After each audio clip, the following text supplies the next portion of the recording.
Akapalina indray no iarabananao sy alorananao ny metotoetry ny andro ho an'ny alatsinainy ny talata ary ny alarobia ho avy izao. Raha ny andrafitra ny metotoetry ny androntsika indray ho an'izay 3 andro ho avy zay aloha dia ibantoerana kokoa ny fandalovan'ny rindrin-drahona ato atsimon'ny nosy amin'izay 3 andro ho avy izay. Raha fiantraikan'izay eo amin'ny lafin'ny maripana kosa dia somary mandrahondrahona zany hoe hidina ny maripana amin'iny androsy anosy iny hiakatra kosa nefa izy amin'ny ilany andrefan'ny faritra tsy mandrefana iny zay manodidididina ny sakara iny. Raha mikasika ny toetry ny andro rapitsoary no jerentsika avy hatrany de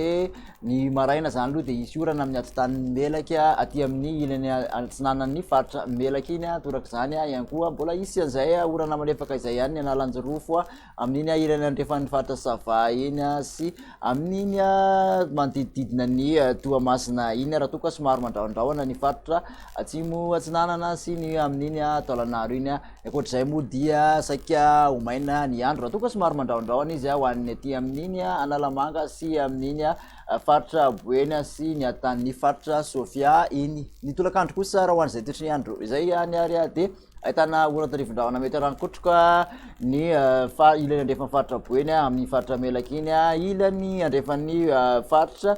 Pongolava toraka izany ihany koa ilany andrefan'ny Vakinakaratra ilany atsinanan'ny Amoromanisy Automatsiatra ary Orombe katraty amin'iny atsimo atsinanana manodidididina ny Taolagnaro iny mbola ahitana izay tandrifon-drahona mety rankotroka izay ihany koa amin'ny tapany avaratry Sofia manodidididina ny Analalava sy amin'iny Ambilobe iny ahitana izay tandrifon-drahona izay ny alina ny faritra Sava Analamanga ary amin'ny sisan'ny faritra Sofia somary mandrahondrahona moa ny ilana atsinanana. Raha toka ibalika kosa masoandro aty amin'iny Menabe sy ny faritra atsimo andrefana iny. Ny maripana raha ho an'ny rapitso de manodidididina ny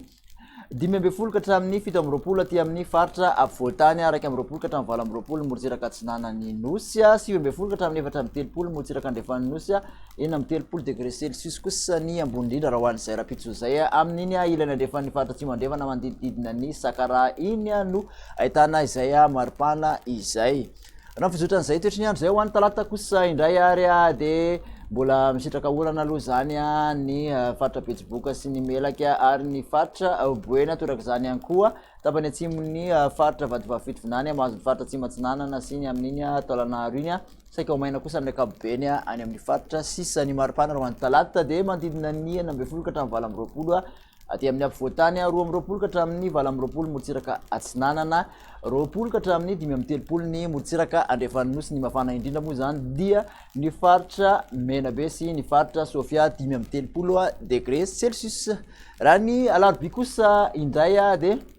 ahitana an'izay oram-baratra mitoetra izay hatrany aloha amin'ny ilany andrefan'ny Boeny amin'iny faritra Sofia faritra Melaka iny toraka zany ihany koa ny ilany andrefan'ny Betsiboka sy Bongolava mitoy aty amin'ny ilany atsinanan'ny Orombe sy faritra atsimo atsinanana aty anorana malefaka amin'iny maro antsesa sy antalahy iny saika ibalika ny masoandro any amin'ny faritra sisa. Ny maripana raha ho an'ny alarobia kosa indray ary de manodidididina ny 15 ka hatramin'ny 20 hatrany aty amin'ny faritra Afovoantany, 12 ka hatramin'ny 20 morotsiraka atsinanana, raha toa ka 17 ka hatramin'ny 30 ny morotsiraka andrefan'ny nosy. Ny mafana indrindra kosa 30 degré Celsius dia mbola Morondava sy Antsohia hatrany. De makasitraka anao indray nanaraka izany hatramin'ny farany manasa anao amin'ny manaraka indray ary veloma tompoko.